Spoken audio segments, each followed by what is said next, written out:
tarde, gentes. Good afternoon, guys. Espero que você tenha um ótimo dia. I hope you guys are having a good day. Listen, I wanted to talk real briefly based on a post that I saw on O'Shea's channel. Shout out to O'Shea Duke Jackson. And it was regarding Passport Pookies. Now, I've seen and heard a whole lot about Passport Pookies. This is something that has I remember Taylor Made Dreams, shout out to Taylor Made Dreams, when he was in the Dominican Republic, he talked that he had begun to see the influx of people coming to the Dominican Republic doing different weird stuff that they do here in America in hood places, like making it rain and being loud and just kind of cantankerous and animated and just real ignorant.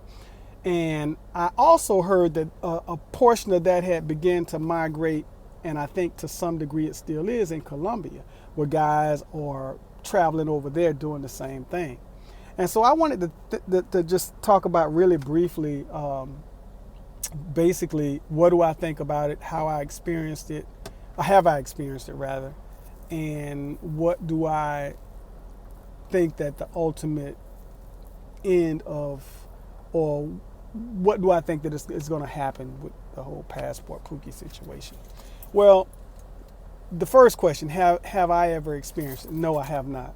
Anytime that I've ever gone to Brazil, initially the first time I traveled alone. And when I got there, it was people like myself who were like-minded. You know, we were all of kind of the same ilk, the same mindset. We wanted to kind of join a synergy, or create this type of synergy. Based on the initial black man's option.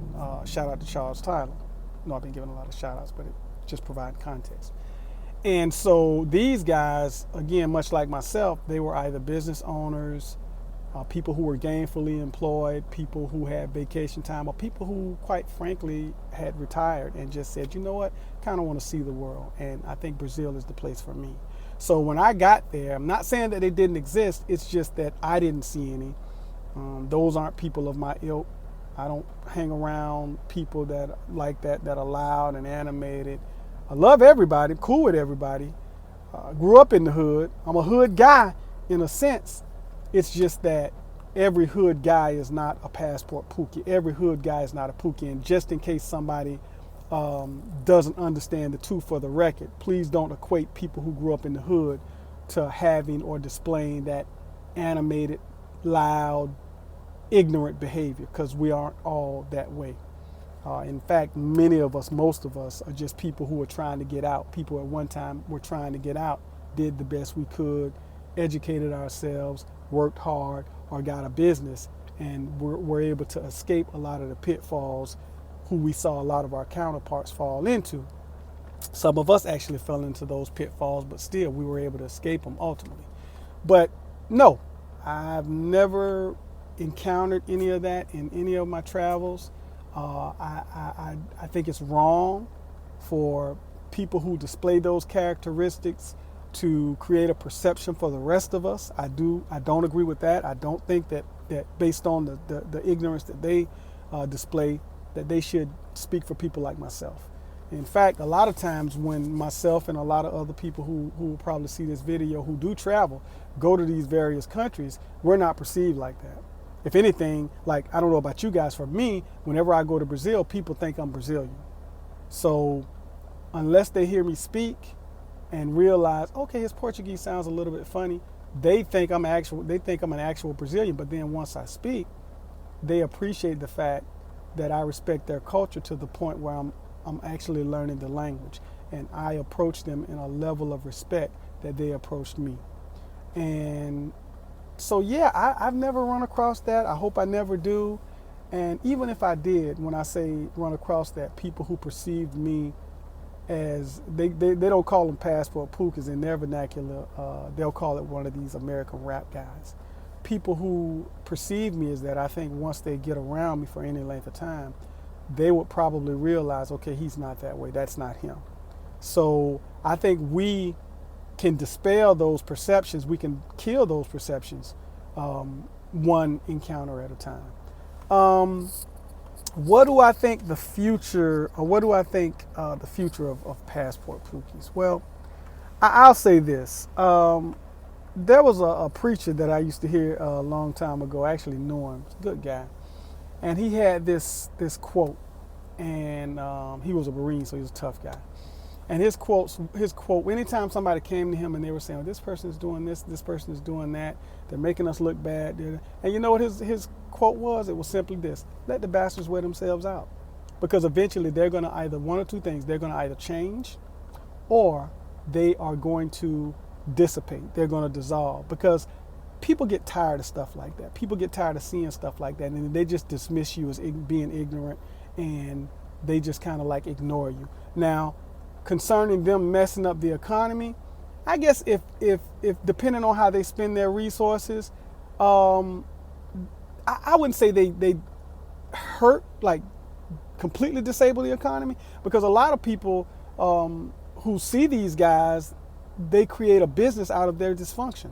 Oh, you're coming over here and you just want to see strippers and you just want to, oh, okay. So now I'm going to get with my friends and we're going to create a business, an online business, and we're going to market to people like you, and we're going to make money off of your dysfunction.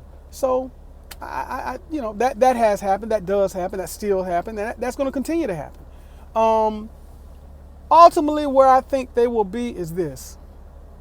I think their gifts or their money will take them places where their character won't allow them to stay. And when I say character, or when I say gifts, I mean their money. When I say character, I mean their behavior, their antics, their animation, and their ignorance. I think that's going to cause them to be able to, in some cases, be jailed. In some cases, be completely kicked out of these countries. Because when you go to these places, what people don't consider is, in America, you can do certain things. But in these countries, certain things you do is a sign of disrespect. There's a song that I used to hear a long time ago, and he said there were rules to the game, and one of those rules to the game was never floss on the less fortunate. So when you go to these places, and when you call yourself flexing on people who don't necessarily have what you have, now you disrespect them, and in disrespecting them, you put yourself in a dangerous situation. So now you become a lick, a potential one anyway. And when something happens to you, well, man, you know, they had no right to rob me. True, but you can pretty much do whatever you want to do. You're responsible for your actions, but what you don't get to dictate is the consequences of those actions. So when you go to these places, do whatever it is that you want to do, but understand there are consequences and repercussions to your actions, none of which will be dictated by you. So those are my things. I think that the glass ceiling for Passport Pookies are very low. They'll either get in trouble over there, come here, get in trouble, have their passports taken away from them, or they'll do something really simple and they'll change. They will allow the purpose of travel to be what it's intended for, and that is to broaden your horizon, to broaden their horizon, to expand their mind. And so hopefully things works out for them. They don't bother me. Don't let them bother you. Don't let, the perception of you be dictated by somebody like that. And I know you don't have any control over that, but then again, you do. Because when you are respectful, when you are a person who displays good character, then anything that somebody might perceive of you that's uncharacteristic, that's not like you, it'll change once they have an opportunity to be around you. So that's my take on it. In any event, talk to you guys later. Até a breve. Follow como você mais tarde. I was checking out this car. It's a nice car. Anyway, follow como você mais tarde. Até a breve. É verdade. Man, Larry, American Brazilian. Have a good day. Talk to you guys later.